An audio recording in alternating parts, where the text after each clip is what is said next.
I'm here with the co-founders of Greenbox, Ben Errez and Fredi Nisan. Guys, I love the idea of your company. How did it come up? Where did you start it? And from start to now, is it where you want to be? Those are two different questions. So let's get the one at a time. We started about a year and a half ago. It was just the two of us and an office at the gym. I love that. Yes, and to that we've added a technology of a pencil, literally a pencil and a pad of paper.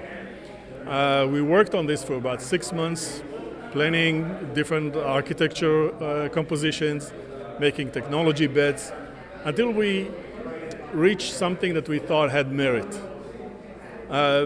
So from that point, we took it to venture capital folks, and we did 3 rounds, one after the other in a span of 2 months. And every time we did that, we bought with the new venture capital money the previous one and took back all of the equity. About January, we signed up with a market maker and have reached a agreed company value of $50 million.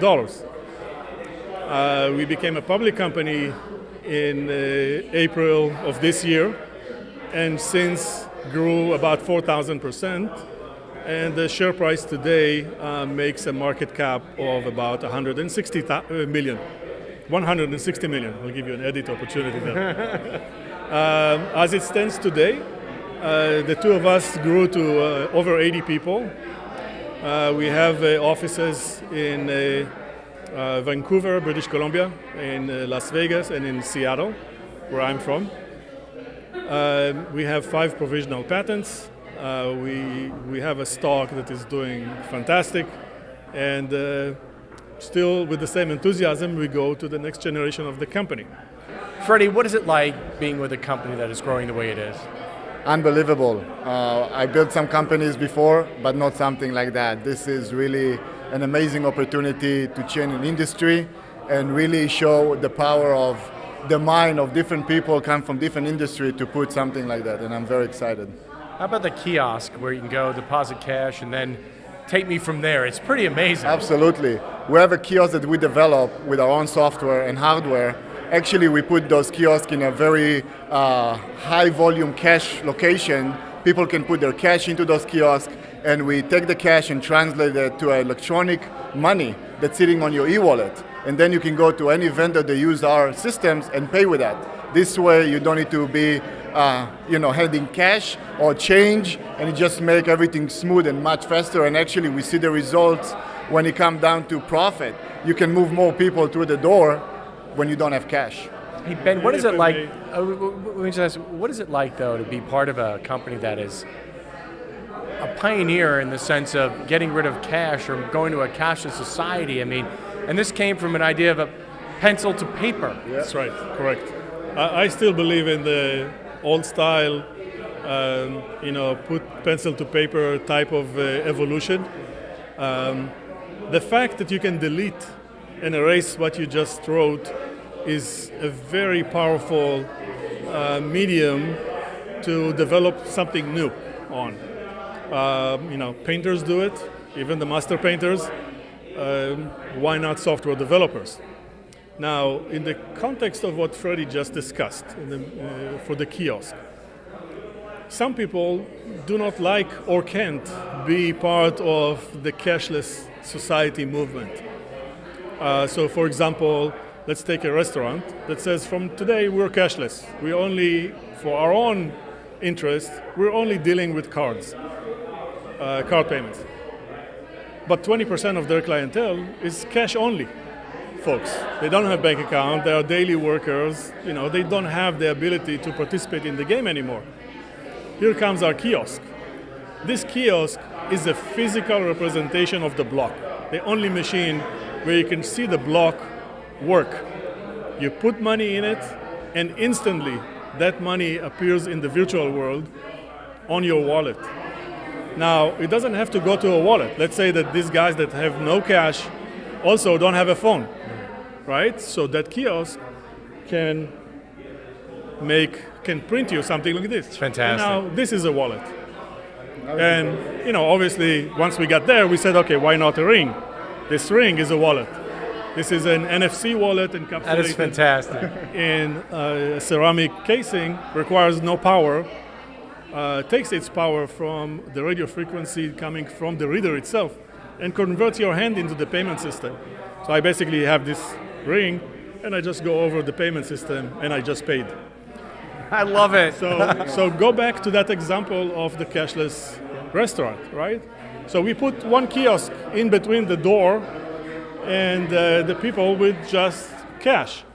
So the guy with cash goes to that machine, puts his money in there, takes this card that comes out of that machine, goes inside and pays with it. The merchant, the restaurant owner, is just doing business the way he wants to do business, just cards. The guy with cash does business the way he wants to do business, just cash. All you need in the middle is our machine and our fees. Greenbox. Greenbox. I love it. We do one more question. The card on the wallet that you showed me is it's fascinating. But can you explain how your concept on your what you showed me on the phone is different than some others? Yes, our wallet do peer-to-peer transaction, but because, as we just Ben mentioned, some people don't even have a bank account. They have the cash.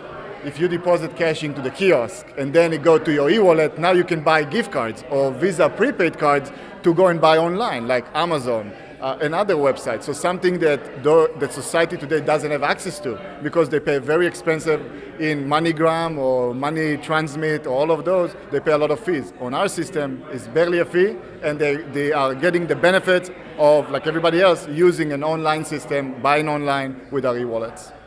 Awesome. And before I let you go, Yes. as you every day, do you guys come up with new ideas? Yeah. Are people pitching you? And like, how do you You want to say to give yourself? you an exclusive of what we're working on? Why not? I'll take an exclusive. Anywhere new to the street, we'll always take an exclusive. But how do you come up with these different ideas? But say, that's the one that makes the difference. I don't think there's one that makes the difference. I think there are many that will make a big difference. We're a public company, so I can't give you something totally out of the blue. But the list of our patents is a public list. So I'll tell you how we implement one patent in this infrastructure in a way that will blow you away. So if you want, I'll give you one example or two examples. But let's take one. Let's take one. So we have a patent that in its core called Trust Gateway, for example.